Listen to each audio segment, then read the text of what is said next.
काज़ी अहमद मां फरहान अली उन्नड़ जी रिपोर्ट मुताबिक़ काज़ी अहमद हिंगोजा जी सहाफ़ी फयाज़ सोलंकी खे धाड़नि पारां अगवा करण ऐं भुंग तलब करण ख़िलाफ़ काज़ी अहमद सहाफ़ी सिविल सोसाइटी सिंधी अदबी संगत सियासी समाजी तंज़ीमुनि जे अॻवाननि पारां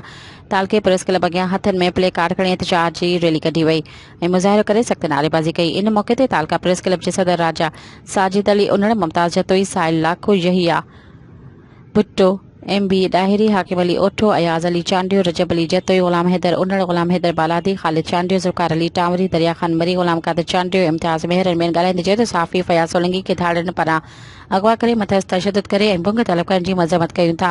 हुन चयो त सिंध अंदरि सहाफ़ियुनि खे अगवा करण, हिसाइण जो हक़ ऐं सच जो आवाज़ खे बंदूक जे ज़ोर ते दॿाइण जूं साज़िशूं थी रहियूं आहिनि। सिंध सरकार तोड़े पुलिस इंतज़ाम धाड़ियल ॾोहारियुनि आॾो बेवस ऐं लाचार बणियल आहिनि। हुननि वज़ीर आला सिंध, घर वज़ीर, IG सिंध खां मुतालबो कयो त सहाफ़ी फयाज़ सोलंकी खे बिना देर धाड़ियलनि जी चंबे मां बाज़ियाब कराए वञे ऐं संदसि वाट्सन ऐं सहाफ़ियुनि मां बेचैनी ख़तमु कई वञे। ॿी सूरत में समूरी सिंध अंदरि एहतजाज जो दाइरो वधायो वेंदो।